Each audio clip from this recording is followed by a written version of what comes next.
take the heart out you.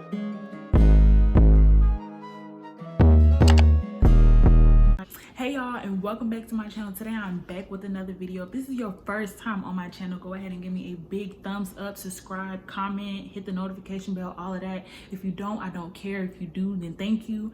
But without further ado, let's hop right into this video. So I've had a lot of people message me on Snapchat, Instagram, DMs, like stuff like that, just asking me a whole bunch of questions about KSU. So I decided to go ahead and make this video, get all this information out, and hopefully, you know, my seniors that are graduating in 2020, hopefully y'all get to walk across the stage. If not, hopefully y'all have like a little graduation ceremony on FaceTime.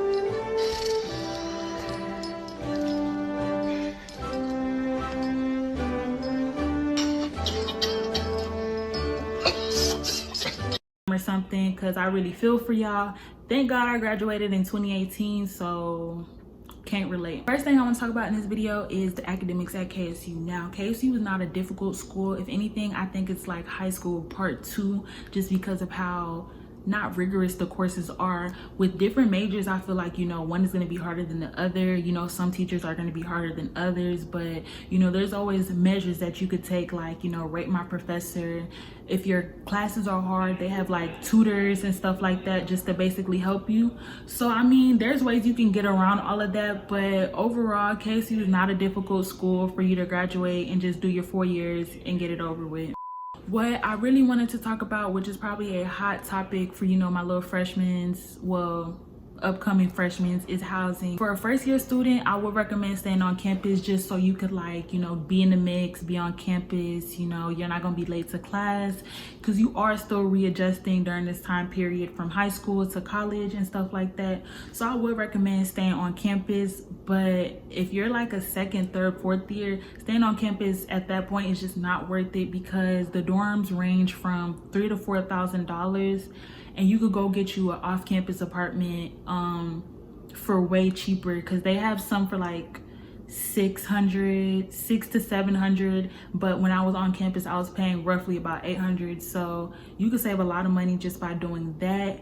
Also, another problem that I ran into with staying on campus was I had a lot of roommate issues. Like, people are cool the first week, but then as time progresses, you see their real colors. You see how dirty they are, you see how loud they are, how they don't care about others, you know, just stuff like that. So it's a lot of stuff that comes with just staying on campus, because I don't know what KSU is doing with their little roommate matching that they do, but honestly every single roommate that I've had is terrible, besides like one, and we still cool to this day. But like, also, when you stay on campus, y'all, they make y'all get that meal plan. That meal plan is $2,000 a semester.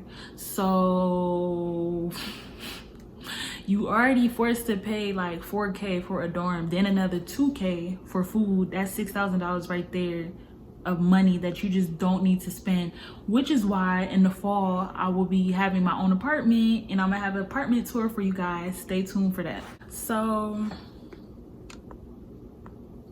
the next question I usually get is like, do you need a car in Kennesaw and stuff like that? And one, I would say it depends on what type of person you are.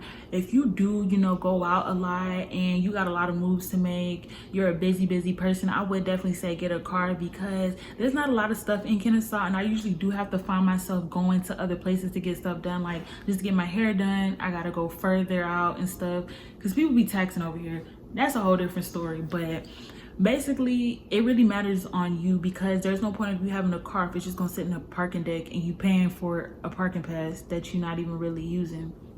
The question that I got was, is there a lot of jobs near Kennesaw, you know, so you can work and get your coin up? I would definitely say there is a lot of jobs, because when I first came to Kennesaw, I was still working at Cookout, so I would not recommend working there. I would not recommend working there.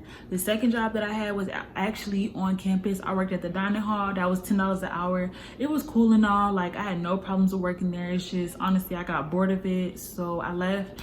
Now I'm at Walmart and I get $12 an hour now, because they just raised it because of this coronavirus business. Thank God. But I honestly don't think it's really hard to find a job. I think the hardest thing is, you know, if you don't have a car, you do have to limit yourself to places that are closer. So that's another kind of thing that deals with the car. Like, if you're willing to go further, and get a higher paying job, then yeah, the car is worth it. But if not, then I don't think you should bring it. All right, y'all, so the last topic I'm gonna talk about for this video is financial aid with Kennesaw. So financial aid, I have not really had no problems with them. Like, financial aid has been straight this whole time, but you're really not gonna know what you're gonna get until like they finalized, in case you've made all their little corrections and stuff. That's when you'll know what you're gonna get. So basically, once you know what you're gonna get, I would try to say shoot for your bill to be lower than that, so you can either not pay anything out of pocket or so you can get a refund. Now I'm gonna break it down for you guys of like what your bill probably would look like. So I believe freshman year, and my tuition was like $3,000. I was taking 15 credit hours.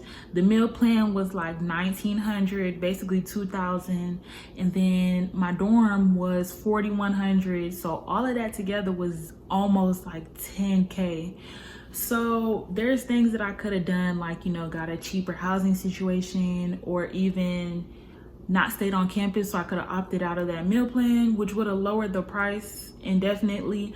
But you know, that was a learning experience for me, so I feel like I could tell you guys basically how it went down for me, because I didn't know better. You know, I just thought like, ooh, freedom, I could stay in a dorm, who really cares? But now, you know, I'm more mature. I know how to save and spend my coins, so I would never do that again. For me personally, I was able to get the Pell and Hope from high school, and like some other loan stuff, which I would not recommend. If you don't have to get loans, do not get them. But for me, it really wasn't an option. So yeah, guys, that's all I have for this video. If you guys have any questions, concerns, all that, leave it down in the comments. I will have my Instagram and Snapchat, you know, somewhere on the screen or either in the description, so you guys can message me personally if you don't feel like putting your business out down in the comments. Thank you guys for tuning into my video, and stay tuned for my next one.